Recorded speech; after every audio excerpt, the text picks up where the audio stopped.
So another quick hit, boys. Ears up. Are we supposed to I- finish the whole beer during the quick hit? That has to be a new rule, right? Yeah, That's- I think so. Yeah. That's strong. so. That's strong. Yeah, what that is heavy. What are we talking about? Well, I've got a pet peeve that we're going to discuss today, and it's what people get wrong about financial independence and the FIRE movement. And mostly it's that they assume that everyone is super cheap and frugal and that we do nothing fun. The mainstream media assumes that I live a complete life of deprivation, and that is not true. I kind of thought you just had a one soccer jersey and the couch you're sitting on, and that's about it over there. You don't even have art on the wall. You don't I think like they my got it Davies right. jersey? Come on, man. That looks like extreme minimalism to me. You don't see any minimalism over here.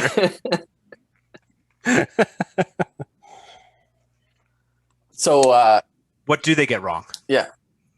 So, okay, you're right. They totally get wrong that you need to be extremely frugal, that you need to be minimal. You got to be cheap. You've got to live on rice and beans. You got to save 90% of your income. What else? You No name it. lattes, No lattes. lattes. No treats. No lattes. no avocado toast. I mean, there's lots of those that kind of spin off those general things, right? But it comes down to is the general assumption is that you need to take austerity measures in order to achieve a high savings rate and get to financial independence or get to FIRE, right? Well, and that was one of the things I was listening to today was like, oh, like you suffer for 8 to 10 years and then you don't have to work anymore. I'm not suffering. And if you are, you're probably doing it wrong, right? You're doing it wrong. Well, Absolutely. Okay. The problem is that there are people that have chosen that path, right? They chose to be like extreme, early retirement extreme. It's a thing out there, right? That's not a problem. It's not It's a a problem. fact. It's a choice, though. Yeah. It's a Yeah. choice. It doesn't. But the problem is because at the beginning, or not necessarily the beginning, but because a lot of people do choose that because they want that minimalist lifestyle, that has become part of the dogma of what FIRE is about, right? It's like you got to save 90% of your income so you can get there in 5 years or less. You slave away at your job that you're miserable at, and you don't spend a dime, and that's how you get there. And then poof, you wake up and you go, "Woo! I'm FIRE. I'm happy tomorrow." Right. Yeah. Well, and I mean that's the whole thing is it's a happiness project. It's a journey. It's not a destination, right? It's lifestyle design. Right. And what I find is on the journey, you realize how much stuff you used to spend money on doesn't matter to you at all and is a waste Exactly. of space, right? Absolutely. And then on the flip side of that, you also realize the things where you're like, I would spend everything on this. Don't care. As much beer as you can hand me, I'll drink it. Okay, well that's public now. You get my point. Yeah, there's going to be a GoFundMe support page for the accountant and his AA trip. Now, I think, the myth of extreme frugality, the problem is it's the angle or it's the expectation that it's extreme. Like I will say that I'm frugal, but Sure. it's not extreme. I think you're using, is that an adverb? My high school English teacher's just like rolling over right now going, Dude, I'm an accountant. I can barely speak English. Yeah, Come on. our high school teacher dropped that out of the program.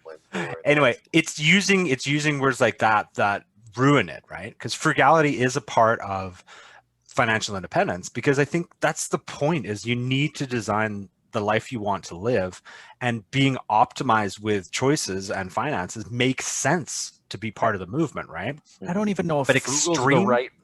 I don't It even is, know though. if frugal is the right word because it's is. optimization. It's prioritizing your spending. Maybe frugal is the right word for the mechanic, but the wrong word for the accountant, and that's No. fine. No, he's got to use my word. No, but it's two different paths, right? Well, and okay. That's another thing they get wrong is everybody's on the same path. Great point, because if you didn't get there, I was going to get there. Is the assumption that everybody's got to do it the same way, Mm-hmm. and that's just not true. You do it your way. You do the way it works for you. Yeah. What's right? that? I Did It My Way. Who sings that? It's You don't know that? no. Why can't I think of his name right now? The money mechanic knows that, right? I did Wow. it my way. You guys are terrible. That's Who is Frank. it? It's Frank Sinatra, but I forget what his nickname is. What's his nickname? Old Blue Eyes. Okay. I thought he was the something. Getting a little off track there. Yeah. Bruce. Yeah, This for is a quick hit, not an quick hit. episode. Yeah. So what else do people get wrong about? That all Right. you need to do, is save up enough, and you just flick the switch on the 4% rule, and you're good to go. Or the assumption that all you need to do is save 25x, and you got 4%, and you're good forever. And you never have to think about it again. So 2 things are wrong with that. 1, it may not be enough, or 2, it may be way too much. Mhm.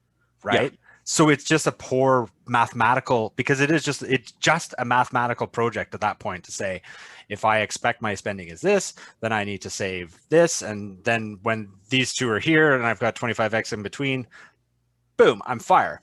And if you just want a mathematical representation of that, you can use that. But really what it comes down to is things are going to change while you're on your journey. Your spending it's not predictable 10, 20 years out of here.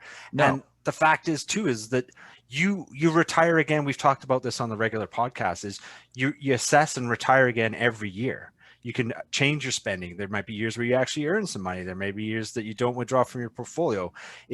They try and pigeonhole the numbers for FIRE. Right. Yeah. And I think that's a bad thing, bad assumption. A bad thing that happens is they go, this is what everybody's trying to shoot for. And if you don't hit that, then it doesn't work. And it's like, that's just not true. Yeah. It's just not the way things work. And it's not all about just getting to this goal where the whole point is that you hit financial independence and you never do anything again. I don't know anybody that's going towards financial independence that has any plans of doing that. And one of the things too, as well, that we heard recently from the mad scientist was that if all you're doing is rushing to that endpoint, you miss a lot of things along the way. And I'm willing to wager that a large majority of the people that put the effort into working towards financial independence, when they get halfway there, when they get 3/4 of the way there with their calculated number, they're probably going to be like, hey, you know what? I think I just want to work part-time now. I think I want to go work over there because it's what I'm really passionate about. I want to do that. That's more meaningful to me than getting the last 25%, or, like your life, your priorities change, right? And the assumption is that you'll just grind it out to get there as fast as you can. That's wrong. It's wrong. Well, there you go. There's our next episode, the FI journey. Phases of FI. I think it's super important. There's phases of FI, and the problem is a lot of people, is like the mass media or a lot is just assume that it's a bit of a digital journey, right? It's the decision to work towards it and the end when you get there. Yeah. But there's a lot that goes on in between. Yeah, that's not the case. Right. Well, I'm done my beer. Cheers. We'll send that off to a real podcast episode. So if what do you think? What does your journey to FIRE looks like? Hit us up in the comments down below and let us know what you think. And of course, hit the subscribe button and tell your friends about us. Cheers. Farewell. Good night.